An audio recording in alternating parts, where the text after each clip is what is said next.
Hello friends. டிஎன்பிஎஸ்சியிலிருந்து special competitive examination notice announce பண்ணியிருக்காங்க. சிறப்பு போட்டித் தேர்வுகள் அப்படின்னு சொல்லுவாங்க. இது ஒரு அரிய வாய்ப்பு. இதை நீங்கள் கண்டிப்பாக பயன்படுத்திக்கோங்க. சரிங்களா? அதாவது டைப் ரைட்டிங் போஸ்டிங் அனௌன்ஸ் பண்ணியிருக்காங்க. அதாவது எம்ப்ளாய்மெண்ட் அண்ட் ட்ரைனிங் டிபார்ட்மெண்ட்டில் டைப்பிஸ்ட் போஸ்டிங் அனௌன்ஸ் பண்ணியிருக்காங்க. 10th பாஸ் பண்ணி டைப் ரைட்டிங் முடிச்சிருந்தால் அப்ளை பண்ணிக்கலாம். சூப்பரான ஆப்பர்ச்சுனிட்டி. கண்டிப்பாக நீங்கள் இதுக்கு அப்ளை பண்ணுங்கள். இந்த வீடியோவை நிறைய பேருக்கு ஷேர் பண்ணுங்கள். பிடிச்சிருந்தா ஒரு லைக் கொடுத்து கமெண்ட் பண்ணுங்கள். சரிங்களா? அதாவது உங்கள் டிஸ்ட்ரிக்டில் இருக்கிற எம்ப்ளாய்மெண்ட் ஆஃபீஸில் உங்களுக்கு போஸ்டிங் போடுவாங்க. எம்ப்ளாய்மெண்ட் ஆஃபீஸில் இப்போதைக்கு டைப்பிஸ்ட் வேக்கண்ட் வந்து ரொம்ப ஷார்ட்டேஜாக இருக்குது அப்படின்னு சொல்லிட்டு ஸ்பெஷல் காம்படிட்டிவ் எக்ஸாமினேஷன் அப்படின்னு சொல்லிட்டு நோட்டிஃபிகேஷன் ரிலீஸ் பண்ணியிருக்காங்க. சரியா? ஸோ நோட்டிஃபிகேஷன் பாருங்கள். 25th நவம்பர் அனௌன்ஸ் பண்ணியிருக்காங்க. எஸ்டர்டே அனௌன்ஸ் பண்ணியிருக்காங்க. லாஸ்ட் டேட் டிசம்பர் 24க்குள்ளே அப்ளை பண்ணி முடிச்சிடணும். அப்ளிகேஷனில் ஏதாச்சும் கரெக்ஷன்ஸ் இருக்குது அப்படின்னா 29 டிசம்பர்லேருந்து 31st டிசம்பருக்குள்ளே நீங்கள் அந்த கரெக்ஷன்ஸை எடிட் பண்ணிக்கலாம் அப்படின்னு சொல்கிறாங்க. சரிங்களா? அப்ளிகேஷனில் அதுக்கான விண்டோ இந்த இன்பிட்வீன் டேட்டில் ஓப்பன் பண்ணுவாங்க. அந்த இடைப்பட்ட தேதியில் போய்ட்டு அப்ளிகேஷனில் நீங்கள் கரெக்ஷன் பண்ணிக்கலாம். So examination date and timing. Examination பார்த்தீங்க அப்படின்னா இப்போ டிஎன்பிஎஸ்சி குரூப் 4 அட்டன் பண்ணிங்க இல்லையா, சேம் அதே மாதிரி தான்.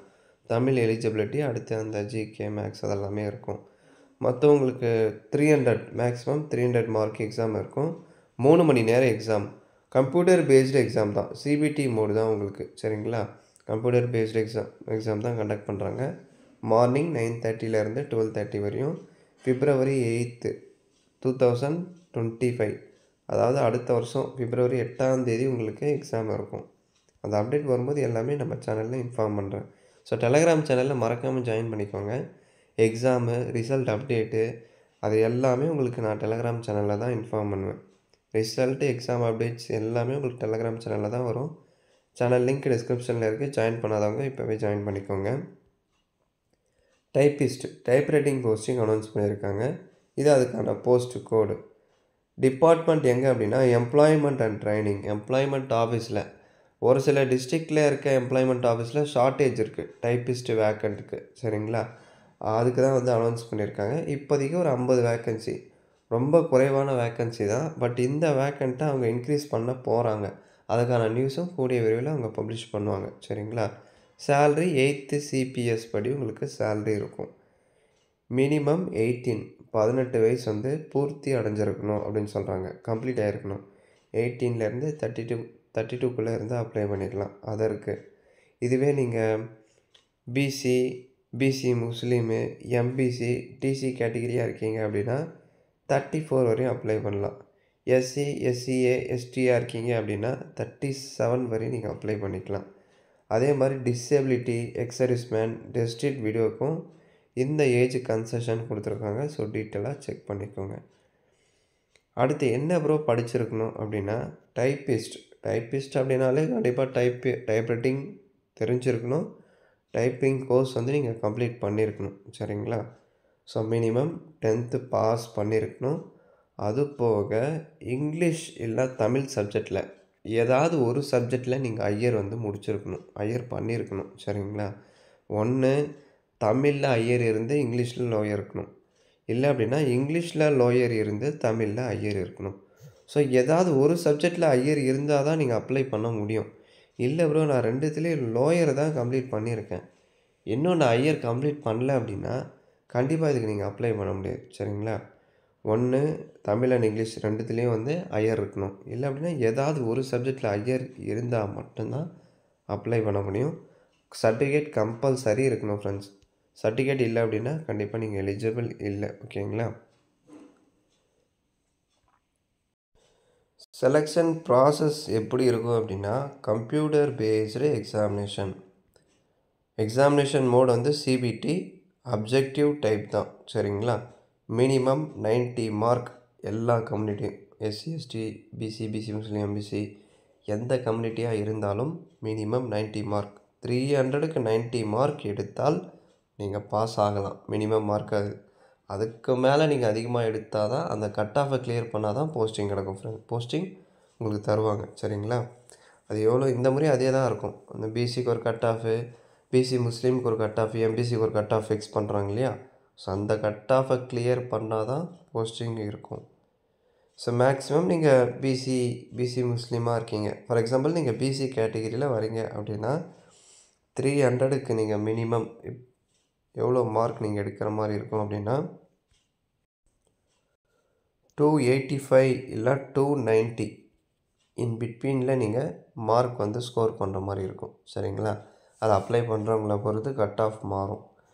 கம்மியான எண்ணிக்கையில் அப்ளை பண்ணுறாங்க அப்படின்னா கட் ஆஃப் கொஞ்சம் ரெடியூஸ் பண்ணுவாங்க. ஓகேங்களா? இதுவே அதிகமான பேர் அப்ளை பண்ணுறாங்க, ஃபார் எக்ஸாம்பிள் ஒரு 3 லட்சம் 4 லட்சம் அப்ளிகேஷன் வருது அப்படின்னா அப்போ கட் ஆஃப் அதிகமாக இருக்கும். ஸோ அப்ளை பண்ணுறவங்கள பொறுத்து தான் கட் ஆஃப் வந்து என்றைக்குமே ஃபிக்ஸ் பண்ணுவாங்க. அது எந்த ஒரு காம்படிட்டிவ் எக்ஸாமாக இருந்தாலும் சரி. சரிங்களா? ரயில்வேவாக இருக்கட்டும், இதுவே எஸ்எஸ்சியாக இருக்கட்டும், ஸோ டிஎன்பிஎஸ்சியாக இருக்கட்டும், ஸோ எதுவாக இருந்தாலும் சரி, கட் ஆஃப் அப்ளை பண்ணுறவங்கள பொறுத்து தான் என்றைக்குமே கட் ஆஃப் வந்து தீர்மானிக்கப்படும் அப்படின்னு சொல்லுவாங்க.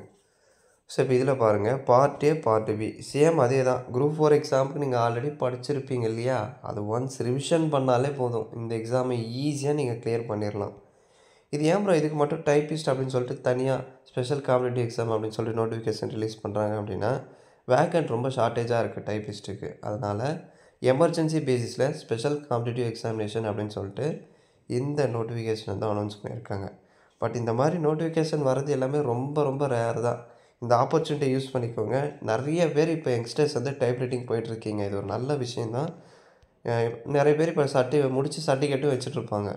அப்படி சர்டிஃபிகேட் வச்சுட்ருக்கவங்களுக்கு இது ஒரு பொக்கிஷன் தான். இந்த ஆப்பர்ச்சுனிட்டியை வந்து நீங்கள் யூஸ் பண்ணிக்கலாம். இதில் பாருங்கள், பார்ட் ஏல ஆஸ் யூஷுவல் தமிழ் எலிஜிபிலிட்டி இதில் 100 கொஷின் 100 மார்க்கு 150 மார்க்கு. சரிங்களா? பார்ட் பியில் ஆப்டி மென்டல் எபிலிட்டி ஜென்ரல் ஸ்டடீஸ்லேருந்து ஒரு 75. ஓகேங்களா? அது ஜிகேலேருந்து 75. அடுத்து இந்த மேக்ஸ் மென்டல் எபிலிட்டியிலேருந்து ஒரு 25. ஸோ மொத்தம் 200 கொஷின். ஸோ 300 மார்க்கு எக்ஸாம் இருக்கும். 3 ஹவர்ஸ் எக்ஸாம். இதுக்கான சிலபஸ் எல்லாமே இதிலே இருக்கும். நீங்கள் டீட்டெயிலாக செக் பண்ணிக்கோங்க. 10th ஸ்டாண்டர்ட் லெவலில் தான் இருக்கும். சேம் அதே மாதிரி தான். நீங்கள் எப்படி படிச்சிருப்பீங்க குரூப் 4க்கு அதே தான். அது எல்லா போஸ்ட்டுக்கும் படிச்சிருப்பீங்க. இது டைப் ரைட்டிங் போஸ்ட்டுக்கு மட்டும். டைப்பிங் வந்து நீங்கள் நல்லா ப்ராக்டிஸ் பண்ணிக்கோங்க. டைப்பிங் டெஸ்ட் ஆல்சோ கண்டக்ட் பண்ணலாம், வாய்ப்பு இருக்குது. ஸோ முதல்ல சிபிடி தான் மெயின். சிபிடி கிளியர் பண்ணிட்டீங்க அப்படின்னா தேவைப்பட்டால் டைப்பிங் எக்ஸாம், அதாவது ஒரு சின்ன ஒரு ப்ராக்டிக்கல் டெஸ்ட் மாதிரி உங்களுக்கு கண்டக்ட் பண்ணுவாங்க டைப்பிங் எக்ஸாம். அதாவது சர்டிஃபிகேட் இருந்தால் போதும், இதிலெல்லாம் உங்களுக்கு எக்ஸாம் கண்டக்ட் பண்ண மாட்டாங்க. நீங்கள் அந்த சர்டிஃபிகேட் காமிச்சிங்க அப்படின்னாலே போதும். ஒருவேளை டைப்பிங் எக்ஸாம் கண்டக்ட் பண்ணாங்க அப்படின்னா ஒரு சின்ன டெஸ்ட்டு மாதிரி உங்களுக்கு இருக்கும். வித்தின் டைமிங்குள்ளே நீங்கள் கம்ப்ளீட் பண்ணிடுங்க அப்படின்னு சொல்லிட்டு எக்ஸாம் கண்டக்ட் பண்ணுவாங்க. அது கம்பல்சரி இல்லை. எக்ஸாம் கிளியர் பண்ணாலே போதும், உங்களுக்கு வந்து டைப்பிங் போஸ்ட் வந்து அலாட் பண்ணிடுவாங்க. But typing certificate compulsory. ஏதாவது ஒரு சப்ஜெக்டில் ஹையர் முடிச்சிருந்தால் தான் நீங்கள் இதுக்கு அப்ளை பண்ண முடியும். அது உங்களுக்கு தெரியும். இருந்தாலும் தெரியாதவங்க தெரிஞ்சுக்கோங்க. ஸோ உங்களுக்கு டவுட்ஸ் ஏதாவது இருக்குது அப்படின்னா கமெண்ட்ஸில் கேளுங்க. அதே மாதிரி இதில் ஃபோட்டோ பாருங்கள், இந்த மாதிரி தான் இருக்கணும். ஃபோட்டோவில் உங்கள் நேமு, எந்த டேட்டில் அந்த ஃபோட்டோவை எடுத்தீங்க, இதை கம்பல்சரி ஃபோட்டோவில் இந்த மாதிரி டைமென்ஷனில் நீங்கள் ரெடி பண்ணி தான் அப்லோட் பண்ணணும். இதுக்கான அப்ளை வீடியோ ஆல்சோ நான் அப்லோட் பண்ணுறேன். அப்ளை வீடியோ தேவைப்பட்டால் சொல்லுங்கள். பார்க்குறவங்கள பொறுத்து தான் நான் அப்ளை வீடியோ அப்லோட் பண்ணுவேன். ரெஸ்பான்ஸ் எவ்வளோக்கு எவ்வளோ அதிகமாக வருதோ அதை பொறுத்து நான் அப்ளை வீடியோ அப்லோட் பண்ணுறேன். டவுட்ஸ் இருந்தால் கேளுங்க. தேங்க்ஸ் ஃபார் வாட்சிங்.